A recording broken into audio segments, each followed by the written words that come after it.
Olá pessoal, tudo bem?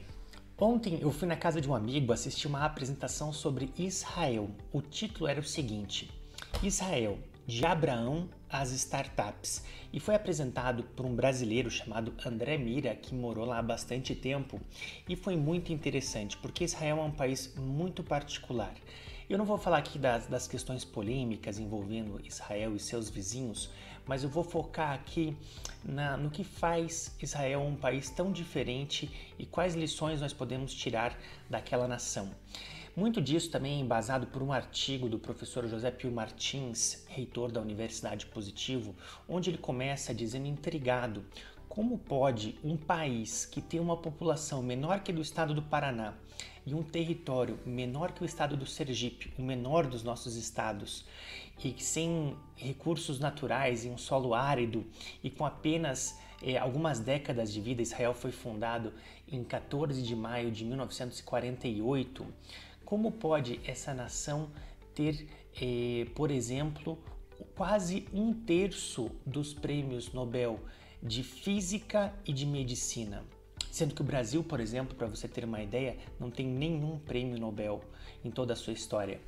Como pode pessoas da cultura judaica, assim, que foram tão importantes para a nossa história, como Isaac Newton, Einstein, Freud e tantos outros, fazerem parte dessa cultura também judaica?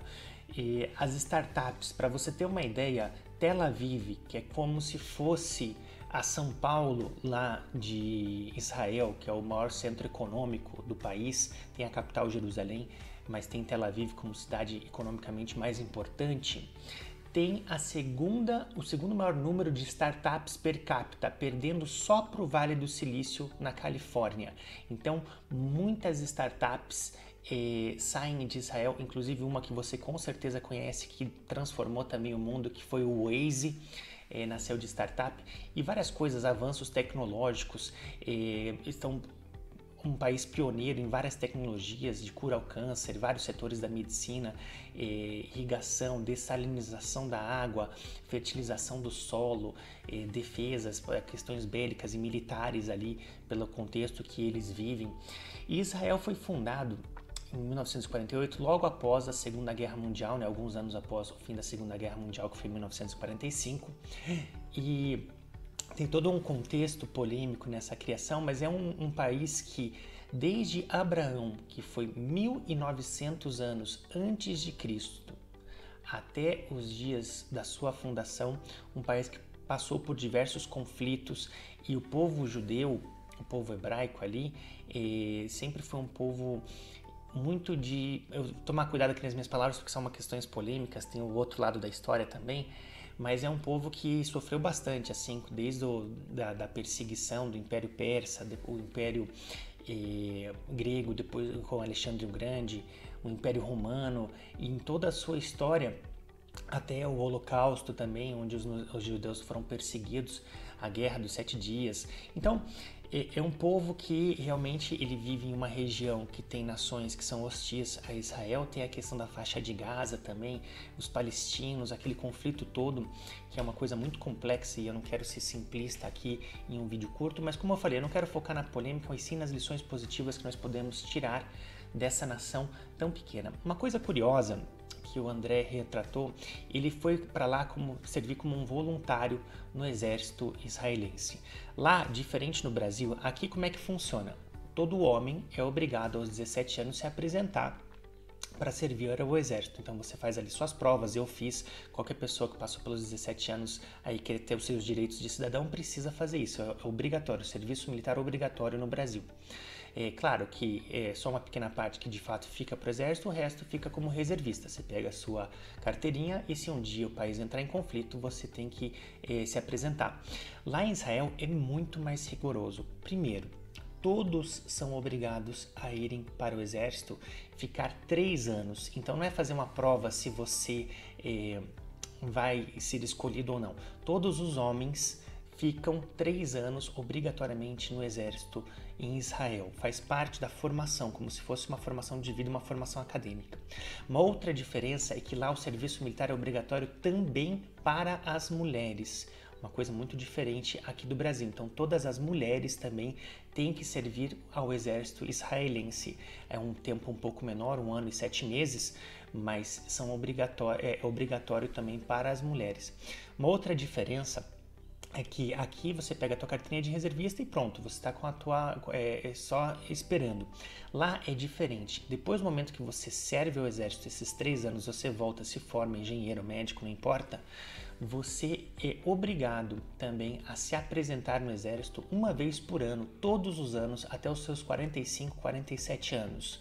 Então você vai lá, durante um mês o exército te convoca, você fala para o teu empregador, você pega uma licença, você recebe o seu salário, mas você tem que treinar 1 mês por ano com o exército israelense, que é para assegurar que se houver um conflito, você esteja preparado para a batalha.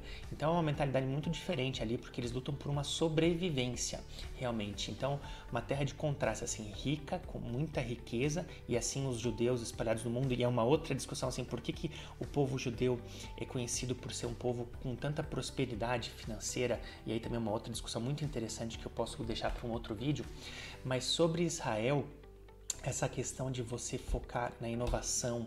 As startups de Israel têm o dobro de sucesso das outras startups no mundo. Apesar da taxa de startups ser relativamente baixa de sucesso, assim, 2% de startups realmente decolam, a grande maioria falha, em Israel é maior esse número, justamente por uma cultura. E daí a resposta do André em relação a por que Israel é tão desenvolvida, por que ela é tão avançada em tantos aspectos, e ele diz que é justamente por essa cultura de um povo que sofreu muito, teve que se mudar, teve que aprender idiomas, teve que aprender ofício, teve que aprender comércio. Então, esse sofrimento histórico enraizado no DNA e na alma de um judeu faz com que ele seja uma pessoa muito mais resiliente à vida e desenvolva realmente habilidades ali que façam com que ele consiga prosperar na vida mesmo diante de tantas dificuldades. Então fica essa reflexão sobre quais lições nós podemos tirar de Israel, e eu não poderia também deixar de finalizar esse vídeo sem dizer que existe o outro lado da moeda também. Se fosse de repente um muçulmano falando sobre Israel, ele ia contar também de uma opressão, de um estado que se infiltrou na Palestina. Então eu não quero entrar nesse lado polêmico, existem os dois lados, eu não tenho conhecimento para me aprofundar nisso, só quero trazer aqui algumas informações, compartilhar algumas informações, seja do artigo do professor Pio, seja da apresentação de ontem, porque tirando o lado polêmico, eu acredito sim que Israel tem muitas lições a dar para o mundo. Fica essa dica, se você gostou, eu peço que você deixe o seu like, compartilhe esse vídeo, se inscreva no meu canal, e se quiser conhecer mais sobre mim e sobre o meu trabalho, acesse paulomachado.com. Um grande abraço e até a próxima!